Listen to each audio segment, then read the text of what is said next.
Rugby on Off the Ball. With Vodafone, official sponsors of the Irish rugby team. Team of us. Everyone in. So, the Ireland team to face Scotland on Saturday at Murrayfield has been named. One unexpected change to the side. Robbie Henshaw suffered a dead leg earlier in the week. So Chris Farrell will partner Bundy Aki in the centre. 5 changes in total from the team that were beaten by England last weekend. Rob Kearney returns at full back. Quinn Roux comes into the second row. Jack Conan replaces CJ Stander at number 8. And the only on-force change sees Sean O'Brien coming in place of Josh van der Fleer on the open side. Andy Dunne is on the line. Evening, Andy. Good evening, Nathan. So Chris Farrell makes his return, first time playing for Ireland since that man of the match performance against Wales in last year's Six Nations. What's your overall take on that Ireland team? Well, I'm not surprised at Farrell coming in, given Henshaw's injury. The only surprise or contentious issue, apart from the enforced changes and the injuries for me, is probably the inclusion of Quinn Roux. In terms of his competence, relevant to James Ryan, Devon Toner, Ian Henderson, Tyke Byrne, I think he's well below par in terms of ability compared to those players. Joe only has 2 choices as a result: Ultan Dillane or Quinn Roux, and he's chosen Quinn Roux. For me, Dillane is a more dynamic player around the field. However, he's probably looking for more of a talismanic role, maybe a bigger guy with bigger physical presence around the field, and I believe Roux has also been involved in calling lineouts strategically as well. So he's obviously gone for that as a choice, carefully considered, I'm sure. That's probably one of the surprises in my mind. Joe Schmidt described it as Murphy's Law last weekend, the way the injuries have come in the second row, an area where we felt we had so much depth, that we had so much talent, that we were going to have to leave either Ian Henderson or Tyke Byrne out of the 23, and then you end up in this situation with Quinn Roux, who wasn't in the original training squad even, is going to be starting this massive game. A lot of what you heard of Quinn Roux from the last couple of days is, I don't know much about him, haven't seen a huge amount of him. From what you've seen of his time in Connacht, and he's been in and around Ireland squads for 3-4 years at this stage. What are the qualities that he has that Joe Schmidt likes? I think just physical presence. From what I gather, his contribution to scrummaging as a second row seems to be a strength that is valued. He doesn't look particularly light on his feet or springy in terms of as a line-out operator, and around the field is not overly dynamic. It's an interesting one in the sense he is, as he said, he described it as Murphy's Law and bad luck with losing key second row players. But I don't necessarily agree. I mean, Murphy's Law, we play a more physically abrasive game at times than a lot of teams, and again, we hit 135 rucks against England against the 80 that England hit, and they still hammered us physically around the field. They looked like they were a more physically dominant side. Our guys are running into brick walls on a regular occasions, and it's unfortunate sequelae of having a style that we do. You're going to be at higher risk of injuries, and I think it's not necessarily Murphy's Law. I think you're going to get physical injuries to players given the way we play.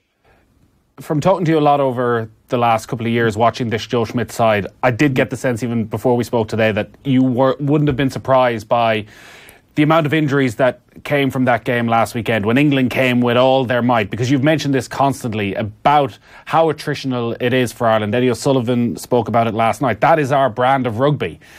And we see from one week of the Six Nations how problematic that is. And also looking at the bigger picture of a World Cup, when you don't even get these breaks as they do after this week against Scotland, then you have a game against Italy and another break, that you're at the very least going to have to put together 3 back-to-back performances, 5 big performances probably over the space of 8 weeks. Would you have major concerns that this brand of rugby isn't sustainable in a World Cup year? Yeah, I've had those concerns for a number of years now, watching the style that Joe plays, and I've discussed it on, with you guys there in Off the Ball too. Even when we are successful, I think we've got to treat success as measured as you do treat failure. And we didn't overly lose the run of ourselves when we won a Grand Slam, and we were constructive in our criticism about that style being potentially difficult or damaging. Similarly, losing and having a pretty awful day last Saturday does not mean we become a bad side overnight. But the worrying trend is that the physical nature of how we play and I suppose the instruction for players to create rucks in order to fulfill their role that is prescribed and have multiple phases of play is hugely energy sapping. And one thing that is probably an intangible, it's very hard to measure the players' energy on the field, but they look very lackluster last Saturday. I think when you are required to play that way regularly, there is inevitably going to be a period where you drop off your intensity levels and your arousal levels. Now, it doesn't mean we can't go and play this aggressive, combative style successfully again. It's just going to be, you mentioned the bigger picture. The bigger picture being, can you put it together 5-6 times in a row in 7 weeks in a World Cup, or 5 times in 7 weeks in a Six Nations? And I think you probably can, but you're going to need about 45 players, not 31. So it's a bit of a catch-22. I mean, Joe is on record for, saying he needed to develop strength and depth after feeling so chastened after the World Cup experience against Argentina. And he's definitely done that, to his credit. But again, then the style is a bit of a challenge. I mean, 31 players may not be enough for 5 games in 7 weeks, given the physical nature of how we're approaching things. Listening to Eddie O'Sullivan last night, and when you talk about trying to get away from that attritional brand, from a layman's point of view, I'd always think that you're almost trying to play like Scotland do and get it out wide quickly and not have as many hits. He was talking about actually just going straight down the centre, trying to find these soft shoulders, trying to find an opening just straight down the middle, and that maybe Ireland are they going to ground too easily? Are they looking for a strong hit rather than just taking the soft shoulder? Well, I think we're looking to go to ground for a fact we are, because we average 140 rucks a game, and all the other top four nations out of the world's top 5 average 80.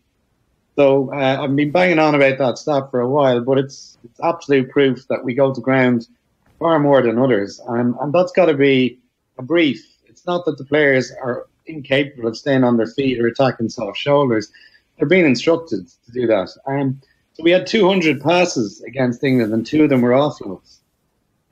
Yeah, I thought we were sort of past that conversation, because that was the constant during the last World Cup, was the lack of offloads. I thought, considering the amount of tries that Ireland have been scoring in the last 18 months, 2 years, that wasn't an issue? No, we haven't scored tries through offloads. We've scored tries by battering people down relentlessly after 35 phases and 5 metres out from their try line. So it is very much a live conversation from my mind. But, without sounding overly negative, that is an issue and it's a concern. And I think a lot of people, whether they could articulate it looking at it on Saturday or not, there was a lot of worry and concern about the energy levels in the group. And I think that's a byproduct of how physically demanding the type of way they play, or the way they're being asked to play. That's a byproduct. But, one of the interesting stats from the last 18 months is I think it was between the last Six Nations and the tour to Australia, we got 6 tries from turnovers. And that's a great way to score, to counter-attack, because, we held the All Blacks to a trialist game in November. Yeah. We were incredibly disciplined defence, incredibly physical and courageous defence. But by turning over a ball, you're playing against a side that is not organised. And it's a far greater way to attack. And that's a very New Zealand concept. The Crusaders are the most successful. Roger will tell you, he's coaching them now, the most successful franchise in Super Rugby history. And they've built 9 of their titles around playing attacking rugby off turnovers. You don't have to go out and construct and deconstruct teams and by breaking them down through strategy. You work on an incredibly strong defence. It's a bit like the Gegenpress type stuff you see with Jurgen Klopp. It's a high press. It's putting teams under pressure. When you get a turnover, you're playing against a broken system. Now, we've done that really well. I just don't think we maybe focus on that enough as an attacking threat. We like to hold on to possession for so long, I think we're exhausted. Gordon Darcy was saying that for a World Cup, we need to be getting towards a plan C, At times you'll need to go to that. Joe Schmidt said, I'd be interested in how they describe our plan A. There aren't too many weeks where I don't get a letter from somebody saying I should be picking this player, trying to do this in the game. That's when we're winning. When we lose, we expect 3 letters. A lot of people describe how we're playing and what plan A, B and C is. We've a very varied game. We play strong offset piece and we've varied kicking and attacking game, and we try to vary our defensive game. I'll leave them to do their analysis and we'll do ours and try to keep improving. Have you seen signs of a plan B for Ireland? No, I think we're playing very much the same way as we were a year ago, and I think Joe's brief from the IRFU has been to win the next match, and he's taken that literally, and he's gone out to win the next match. The bigger picture, as the phrase he used to mention, is development of nuanced styles, and that's all very flowery and idealistic. When your brief as a head coach or CEO of an organisation or anything is you win the next day, we've got a game. And that is his brief, because that's what brings in the revenue for the And he does it very successfully.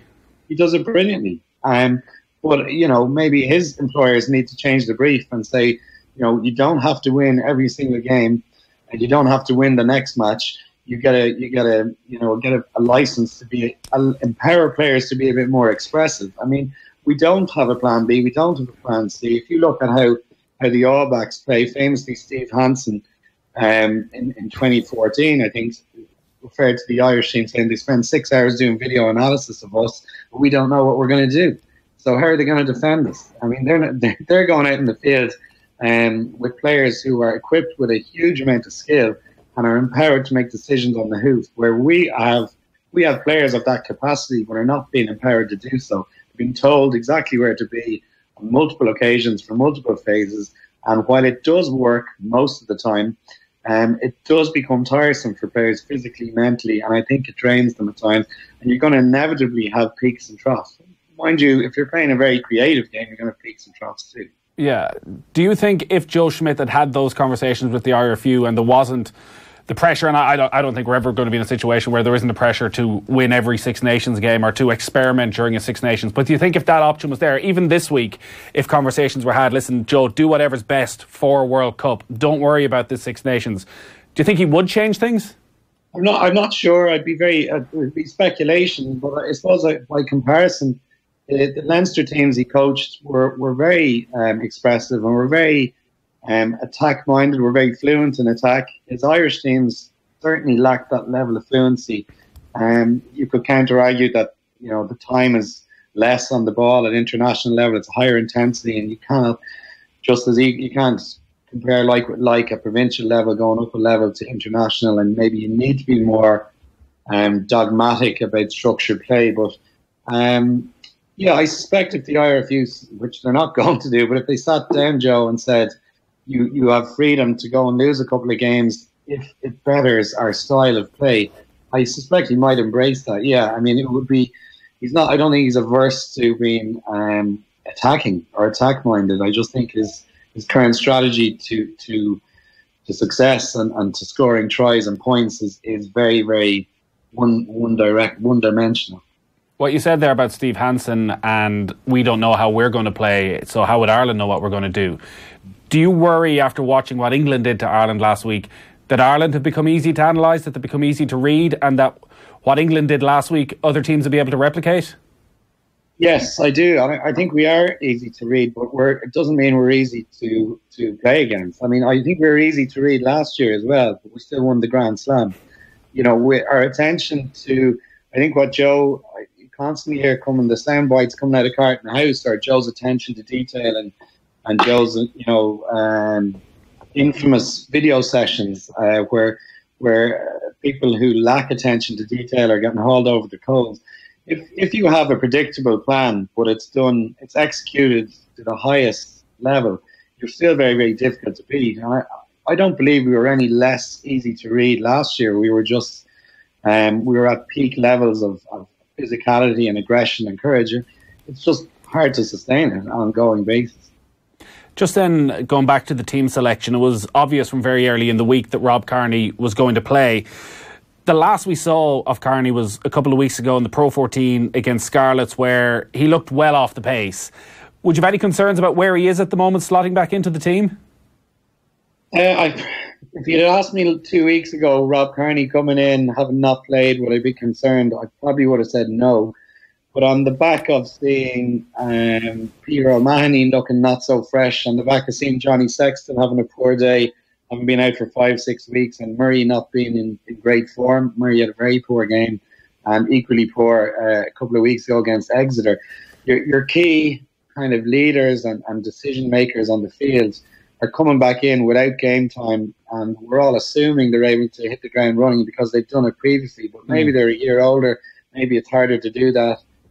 So I would have a little bit of concern that Rob is coming straight back into an international without game time. But like I said, probably 10 days ago, I wouldn't have been concerned, but seeing Sexton failing in that regard and Murray being off form and O'Mahony not being as fresh as he's been in the past or looking as energetic, then potentially there is an issue there with Rob. All the indications were that if Henshaw was fit, that he would have moved to centre anyways, that Kearney would have been back at full back. With the World Cup, 6-7 months away at this stage, do you think that's the end of the Henshaw at full back experiment?